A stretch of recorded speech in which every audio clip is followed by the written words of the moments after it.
Hello friends, passion with সোনা and Soma চ্যানেলে আপনাদেরকে স্বাগত। আজকে আমি আপনাদের সামনে নিয়ে চলে এসেছি গন্ধরাজ লেবুর ঘোলের রেসিপি। তীব্র গরমে এইভাবে যদি গন্ধরাজ লেবুর ঘোল বানিয়ে খাওয়া যায় তাহলে কিন্তু আমাদের শরীর, মন, প্রাণ সব জুড়িয়ে যাবে আর বেশ একটা রিফ্রেশিং ভাবও লাগবে। আর এই গন্ধরাজ লেবুর ঘোল তৈরি করা কিন্তু খুবই সহজ। ঘরে থাকা সামান্য কয়েকটি উপকরণ দিয়েই কিন্তু এই গন্ধরাজ লেবুর ঘোলটা তৈরি করা যায়। তাই ভাবলাম আজকে আপনাদের সাথে আমি এই গন্ধরাজ লেবুর ঘোলের রেসিপিটাই শেয়ার করি। ভালো লাগলে চ্যানেলটি সাবস্ক্রাইব করার অনুরোধ রইল, আর পাশে থাকা বেল নোটিফিকেশনটা অবশ্যই অন করে রাখবেন। তাহলে যখনই কোনো নতুন রেসিপি অথবা ব্লগ দেব তার নোটিফিকেশন সকলের আগে আপনাদের কাছে পৌঁছে যাবে। গন্ধরাজ লেবুর ঘোল তৈরি করতে আমাদের লাগবে গন্ধরাজ লেবু। আমি এখানে একটা গন্ধরাজ লেবু নিয়েছি। লেবুটাকে খুব ভালো করে ধুয়ে একটু শুকনো কাপড় দিয়ে মুছে রেখে দিয়েছি। আর লাগবে একটা গ্রেটার। এই গ্রেটারের সাহায্যেই আমি গন্ধরাজ লেবুর জেসটাকে একটু বের করে নেব। গ্রেটারের সাহায্যে আমি গন্ধরাজ লেবুর সবুজ অংশটাকে একটুখানি গ্রেট করে নিচ্ছি। লেবুটা একটুখানি গ্রেটারে ঘষলেই দেখবেন সবুজ অংশটা বেরিয়ে আসছে, আর সবুজ অংশটা সরে গিয়ে সাদা অংশটা লেবু থেকে দেখা যাচ্ছে। সাদা অংশটা কিন্তু আপনারা নেবেন না, সবুজ অংশটাই নেবেন। সাদা অংশ নিলে কিন্তু তেতো লাগবে। আমি লেবুটা থেকে গ্রেটারের সাহায্যে সবুজ অংশটাই একটুখানি গ্রেট করে নিচ্ছি। এই জেসটা দিলে শরবতের টেস্টটা বেশ ভালো হবে, মানে ঘোলের টেস্টটা। দেখুন আমি জেসটা বের করে নিয়েছি। 1 গ্লাস ঘোলের জন্যে এতটা জেসটি প্রয়োজন। এবার ঘোল করতে আমাদের লাগবে টক দই।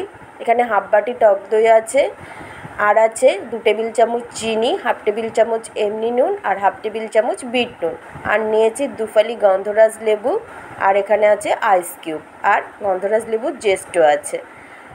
এবার মিক্সার জারের মধ্যে আমি প্রথমেই হাফ বাটি টক দই দিয়ে দিলাম,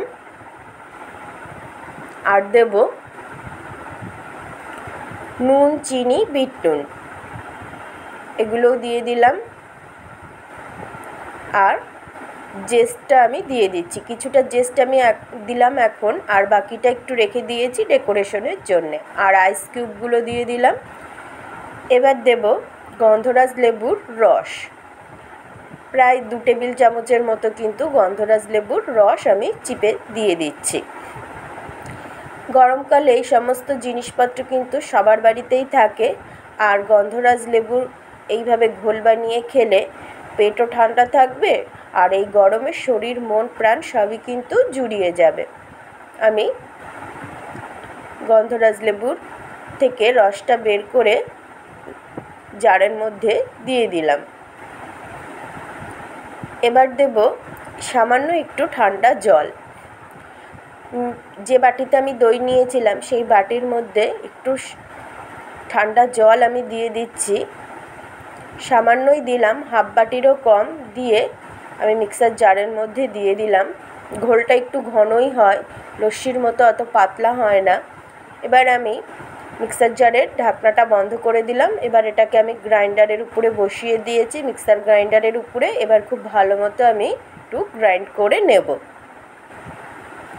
দেখলেন তো, চটজলদি কিন্তু এই গন্ধরাজ লেবুর ঘোলটা তৈরি হয়ে যায়, খুব বেশি সময়ও লাগে না, আর খেতে কিন্তু দারুণ লাগে। খুব ভালোভাবে আমি ঘুরিয়ে নিয়েছি। এবার ঢাকনাটা সরিয়ে দিচ্ছি।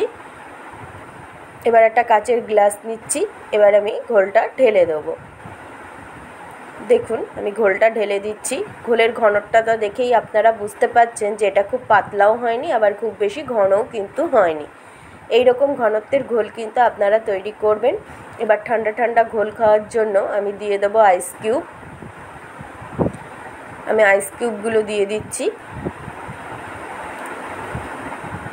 আর উপর থেকে একটু ডেকোরেশন করে দেবো বাকিটা লেমন জেস দিয়ে। বেশ একটা রিফ্রেশ ভাব আসবে, আর দেখতেও ভালো লাগছে। দেখুন আমার ঘোল কিন্তু তৈরিই হয়ে গেল, গন্ধরাজ লেবুর ঘোল। আমি গন্ধরাজ লেবুর ঘোল সার্ভ করে দিয়েছি। আশা করি আমার এই গন্ধরাজ লেবুর ঘোলের রেসিপিটা আপনাদের ভালো লেগেছে। ভালো লেগে থাকলে রেসিপিটি প্রচুর শেয়ার করার অনুরোধ রইল, আর আমার চ্যানেলটি সাবস্ক্রাইব করে আমার সাথে থাকবেন। সবাই ভালো থাকবেন, সুস্থ থাকবেন, আনন্দে থাকবেন। আগামী দিনে আরেকটি রেসিপি অথবা ব্লগ নিয়ে খুব তাড়াতাড়ি আমি আপনাদের সামনে চলে আসব।